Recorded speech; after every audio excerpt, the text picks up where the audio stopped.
Mina. Daniel, tu as mentionné deux audits que vous avez faits sur l'Hongrie. Est-ce que vous avez pris des actions après les deux audits et quelles actions? Et le point politique, si je peux vous le demander même en affaires courantes, le point politique c'est que oui, il y a les règles, mais dans ces cas-ci, on ne parle pas de fraude. On parle de fonds qui arrivent légalement à des gens qui ont profité de la situation politique interne, etc. Et un Premier ministre qui utilise aussi les fonds européens pour conserver sa clientèle politique. Et en plus, il critique l'Europe tous les jours. Alors, est-ce que de ce point de vue, au moins, vous avez un message pour le Premier ministre hongrois ou pas?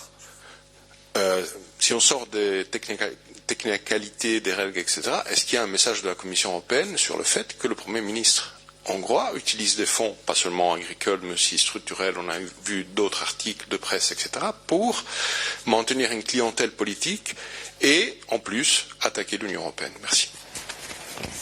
David, je crois qu'il y a quand même le droit européen aussi de s'exprimer librement dans l'Union européenne, qui est un droit que nous gardons ici. Ceci dit, bien sûr, on va toujours clarifier les faits quand quelqu'un critique l'Union européenne sans avoir des arguments quand il y a quelque chose qui n'est pas vrai. Voilà. Ceci est notre rôle, de défendre l'Union européenne, de défendre notre politique sur la base de les faits. Et c'est ça qu'on fait aujourd'hui, chaque jour, dans la salle de presse. Pour les règles, je ne sais pas, oui, je crois qu'on a clarifié. Pour ce qui concerne l'Hongrie, la Commission a décidé d'imposer une correction financière à l'auteur de 6,5 millions d'euros. Et les autorités hongroises se sont engagées à corriger la situation pour la période financière en cours, notamment avec la création d'une compagnie, d'une entreprise qui serait à charge de mener les audits nécessaires. Et la Commission est en train de surveiller et accompagner cette situation. Merci Daniel. Est-ce qu'il y a d'autres questions sur cette question? Non, je ne vois pas. Ok, Jurek, vas-y. Merci Mina. Bonjour. J'ai deux questions sur deux sujets tout à fait différents.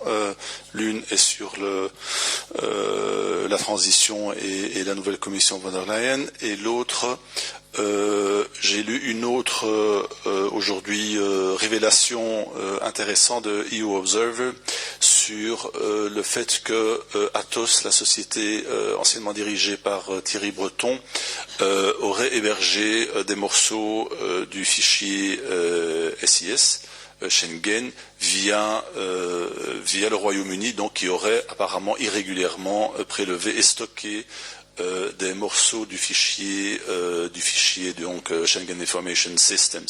Et donc ma question porte sur est-ce que quelque chose a été fait, quelle est la situation juridique apparemment de ce stockage irrégulier par le Royaume-Uni et qui aurait confié à des sociétés privées, IBM et par là Atos, qui auraient stocké irrégulièrement des morceaux de SIS. Qu'en est-il? Et la question sur la transition, Eric, bonjour, je suis heureux de te poser la première question dans cette salle, bienvenue. La question c'est, donc tu montes sur l'estrade à partir de maintenant pour directement pouvoir répondre pour la commission von der Leyen, et donc j'ai une question un peu générale, politique je dirais, et l'autre plus pratique. La question générale c'est, est-ce que ça veut dire à partir de maintenant que la commission von der Leyen, bien qu'elle ne soit pas encore n'ait pas d'existence juridique puisqu'elle n'a pas encore constitué ni approuvé, mais est-ce qu'elle est déjà un acteur politique, d'autant plus que des commissaires sortants, il y a 8, si je ne m'abuse, 8 commissaires sortants qui sont dans la nouvelle commission, certains conservant les mêmes compétences et donc pouvant parler tant au nom de l'ancienne commission que de la nouvelle, comme la commissaire Vestager que j'ai eu le plaisir avec quelques collègues d'interroger. Donc, est-ce que la commission von der Leyen a déjà une existence politique?